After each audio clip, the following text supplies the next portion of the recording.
ውረድ እንውረድ አላዋጣንም፣ ፍና ከስቃይ አላዋጣንም። ሆብሎ ገድሎ መሞት ላይ ዳዳው ከእንግዲህ ብረት ገብስ ሆኗል ዕዳው። አዲሱ ትውልድ ሀሳብ ነው ሜዳው። የአፍሪካ መሪዎችና የስልጣን ወንበር ፍቅር ተራ ፍቅር አይደለም።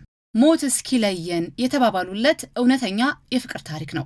አንድ የቤተ መንግስት ገብተው ያንን ለስላሳ ባለ ግርማ ወንበር ከቀመሱ በኋላ ወንበሩ ላይ የሚቀቡት ማጣበቂያ ምን አይነት እንደሆነ ለማወቅ ሳይንቲስቶችንም ሳይቀር ሳይፈትናቸው አልቀረም።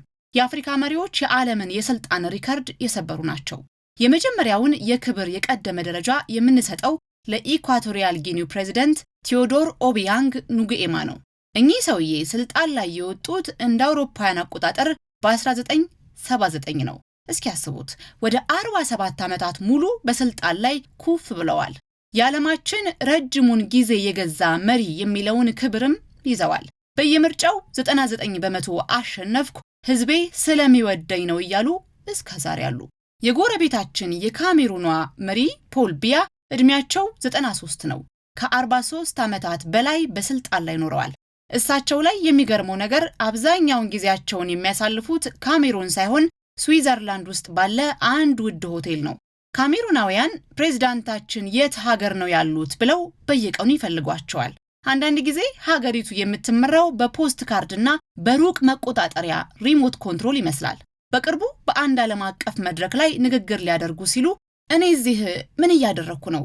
እነዚህ ሰዎችስ እነማን ናቸው? ብለው ረዳታቸውን ጠይቀው በቴሌቪዥን በቀጥታ ተላልፎ ዓለምን በሳቅ አናውጠውታል።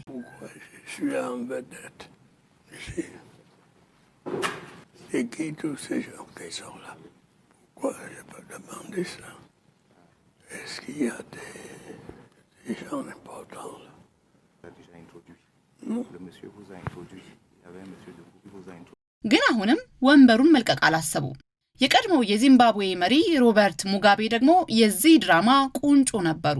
ለ37 ዓመታት ገዝተው በ93 ዓመታቸው በውትድርና ኃይል እስኪወርዱ ድረስ እኔን የሚተካ አቅም ያለው ሰው የለም ባይ ነበሩ።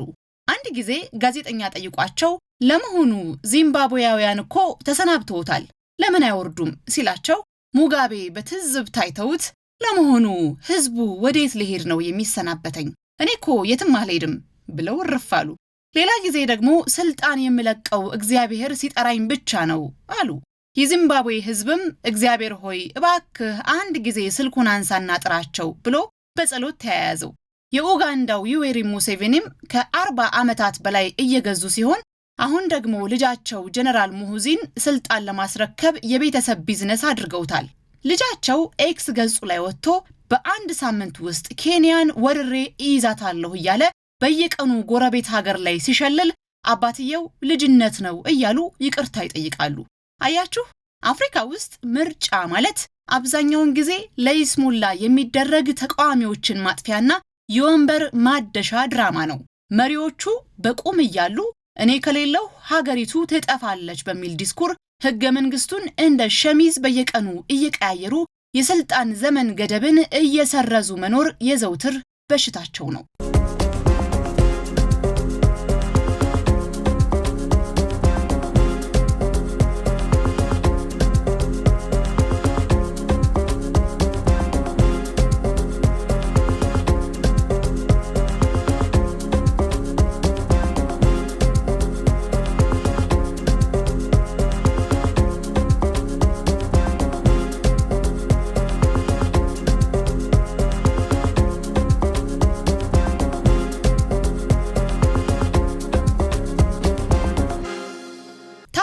ከዚህ አስቂኝም አስገራሚም የአፍሪካ መሪዎች ድራማዊ ድባብ ፊታችንን ወደ ምስራቅ አፍሪካ ከምስራቅም ቀዳሚና ገናና ወደ ሆነችው ምድር ጥቂት ዞር ስናደርግ የታሪኩ ምህዋርና ይዘት ሙሉ በሙሉ ይቀየራል። ከዚህ ቀደም ለዘመናት ንጉሥ አይከሰስ ሰማይ አይታረስ በሚል የንግስና ዙፋን ግርማ ይኖረች ዘውድ በደምና በወታደራዊ ኃይል ብቻ በሚወረስባት ከዚያም በኋላ በተመሳሳይ የስልጣን ሙጥኝነትና አምባገነናዊ ትረካ በነገሰባት በዚህች ታላቅ ሀገር ውስጥ ዛሬ ግን ከዛሬዋ አፍሪካ እጅግ ፍጹም ተቃራኒ የሆነና በአፍሪካ የፖለቲካ ሰማይ ስር እንብዛም ያልተለመደ ከዘመኑ እጅጉን የቀደመ ሰው እናገኛለን። ይኸውም ያንን ለሺህ ዓመታት በጉልበትና በደም ይያዝ የነበረውን የዙፋን ታሪክ ሽረው መሪነት በህዝብ ነጻ ፍላጎትና በዲሞክራሲያዊ ሂደት ላይ ብቻ የሚቆም ጊዜያዊ የኃላፊነት ወንበር እንጂ ከመቃብር ውጪ የማይለቁት የውርስ ሀብት አለመሆኑን በተግባር የሚያሳይ አዲስና የሰለጠነ አስተሳሰብ ነው። ይህንን ነባር የአፍሪካን የፖለቲካ ቀመር ሙሉ በሙሉ የሰበረና ለዓመታት ከለመድነው የዙፋን ባህል ጋር ፍጹም የሚቃረን እሳቤ ጠቅላይ ሚኒስትር አብይ አህመድ በግልጽ እንዲህ አስቀምጠውታል። በሚቀጥለው ምርጫ የኔ አልቲሜት ኦብጀክቲቭ ዲሞክራሲያዊ ምርጫ መካሄዱ ማረጋገጥ ነው።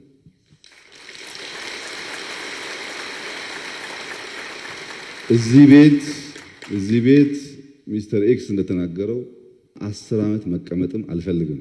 ዲሞክራሲ ነው የምፈልገው። ዲሞክራሲ ካለ ምን ችግር አለ? ወጥቼ እኮ ተመልሼ ልመጣ እችላለሁ። ዲሞክራሲ ከሌለ ግን ወጥተ መመለስ ቀርቶ ወጥተ እናንተ ውስጥ መመላለስ ስለማይቻል ስለዚህ ብዙ ለፓወር ያለን አስተያይና ትንሽ ችግር አለው። በስራ ብዛት ይሄዳል። እውነቱን ለመናገር ይሄ የዶክተር አብይ የዲሞክራሲ አቋም ዛሬ ጠቅላይ ሚኒስትር ሲሆኑ በድንገት የበቀለ ሳይሆን ገና ድሮ በታችኛው የፖለቲካ እርከን ላይ በነበሩበት ጊዜም በውስጣቸው የነበረ ጽኑ ማንነታቸው መሆኑን ስንረዳ አግራሞታችን ያይላል። ታሪኩን ለምታውቁት ትዝታ፣ ላልሰማችሁት ደግሞ ትልቅ መማሪያ የሚሆን አንድ እውነተኛ ገጠመኝ ላንሳላችሁ። የዛሬው ጠቅላይ ሚኒስትር የያኔው አቶ አብይ አህመድ በ2007ቱ ሀገር አቀፍ ምርጫ ለአጋሮ አካባቢ የህዝብ ተወካዮች ምክር ቤት እጩ ሆነው በቀረቡበት ወቅት የነበረ ነው። በዕለቱ የአጋሮ ህዝብ በታላቅ ድምቀትና ፍቅር የኛ ማንዴላ እያለ በደስታና በጭብጨባ ተቀበላቸው። በዚያ መድረክ ላይ ራሳቸውን አስተዋውቀው ለራሳቸውና ለፓርቲያቸው የምርጫ ቅስቀሳ ያደርጋሉ ተብሎ ሲጠበቅ፣ እሳቸው ግን ፍጹም ያልተለመደና መድረኩን የታደሙትን ሁሉ በአግራሞት አፋቸውን ያስከፈተ ታሪካዊ ነገር አደረጉ። በወቅቱ ለተቃራኒው ፓርቲ ቀርባ ትወዳደር ለነበረችው ተቀናቃኝ እጩ ድምጽ እንዲሰጧት ለህዝቡ በይፋ ቅስቀሳ አደረጉላት። አበረታቷት፣ ደግፏት በሚል መንፈስ ያደረጉት የቅስቀሳ ታሪክ ዲሞክራሲ ካለ ወጥቼ መመለስ እችላለሁ ለሚለው ንግግራቸው ህያውና የማይታበል ማሳያ ነው። ለመሆኑ በአፍሪካ መድረክ ላይ የኔ ፍላጎት ስልጣን ላይ መቆየት ሳይሆን ዲሞክራሲ ነው የሚል መሪ በታሪክ ስንት አይተናል? አብዛኞቹ የአፍሪካ መሪዎች ምርጫ ሲደርስ እንቅልፍ ያጣሉ። አፍቅሮተ ስልጣን ከእድሜያቸው ጋር ተደምሮ በቁም ያስቃዣቸዋል። ከኔ ወዲያ ላሳር፣ እኔ ከሌለው ሀገሪቱ ትጠፋለች እያሉ ህገ መንግስት ሲያሻሽሉና የስልጣን ዘመን ገደብን ሲፍቁ መኖር የተለመደ የዘውትር ተግባራቸው ነው። ለነሱ ስልጣን ማለት አንዴ የገቡበትና መውጫ የሌለው ዝግ ክፍል ነው። በዚህ መሃል ግን ዲሞክራሲ ካለኮ ወጥቼ መመለስ እችላለሁ፣ ዋናው ሂደቱ መስመሩን መያዙ ነው የሚል አስተሳሰብ ይዞ መምጣት የአፍሪካን ነባር የፖለቲካ ቀመር ሙሉ በሙሉ የሰበረ ትልቅ የታሪክ ሽግግር ነው። ቆይ ግን እኚህ የስልጣን ወንበር ላይ ሱፐር ግሉ የተቀቡት የአፍሪካ መሪዎች የዶክተር አብይን ንግግር በቴሌቪዥን ቢሰሙ ኖሮ ምን ሊሉ እንደሚችሉ አስባችሁታል? የ93 ዓመቱ የካሜሩኑ ፕሬዝዳንት ፖል ቢያ ስዊዘርላንድ ሆቴል ሆነው ይህንን ንግግር ቢሰሙ መነጽራቸውን ጠረግ አድርገው ወደ ረዳታቸው ዞር በማለት ለመሆኑ ይሄ ወጣት ምን እያለ ነው? ዲሞክራሲ ካለ ወጥቼ መመለስ እችላለሁ አለ? ለመሆኑ ከአዳራሽ ነው ወጥቶ የሚመለሰው ወይስ ከቤተ መንግስት? እኔ እኮ ከአዳራሽ መስሎኝ ነው። አንድ መሪ አንዴ ከቤተ መንግስት ከወጣ በኋላ መመለሻ መንገዱን እንዴት ሊያገኘው ይችላል? እኔማ ስዊዘርላንድ ለአንድ ወር እረፍት ስሄድ እንኳ ወንበሬን ሌላ ሰው እንዳይወስደው ስጋት ይዞኝ ነው የምኖረው ማለታቸው አይቀርም። የኢኳቶሪያል ጊኒው ቴዎዶሮ ኦቢያንግ ደግሞ ንግግሩን ሲሰሙ ገርሟቸው ሳቃቸውን መግታት አይችሉም። የኔ ፍላጎት 10 ዓመት መቆየት ሳይሆን ዲሞክራሲ ነው። ዋው! እኔ እኮ 10 ዓመት የሚለውን ቃል የሰማሁት ገና በወጣትነቴ የዛሬ 47 ዓመት ስልጣን ሲይዝ ነበር። ለኔ 10 ዓመት ማለት የሙከራ ጊዜ ማለት ነው። በሉ ምከሩት። እኛ የምናምነው ሂደቱን ሳይሆን ውጤቱን ነው። ውጤቱ ደግሞ ሁል ጊዜ እኔ 99% ማሸነፌ ነው። ብለው ይሳለቁ ይሆናል። የኡጋንዳው ዩዌሪ ሙሴቬኒ ደግሞ ቆም ብለው በትዝብት ራሳቸውን እየነቀነቁ ይሄ የኢትዮጵያ ጠቅላይ ሚኒስትር ገና ወጣት ስለሆነ ነው እንዲህ የሚቀልደው፣ ወጥቼ መመለስ እችላለሁ ይላል። እኔኮ ስልጣን ከለቀኩ ልጄ ሙሆዚን ማን ሊያማክር ነው እያልኩ ጨነቃለሁ። ወንበር ማለት የቤተሰብ ቅርስ ነው። አንድ የለቀህ ከወጣህማ የልጅ ልጅህ እንኳን መልሶ አያገኘውም።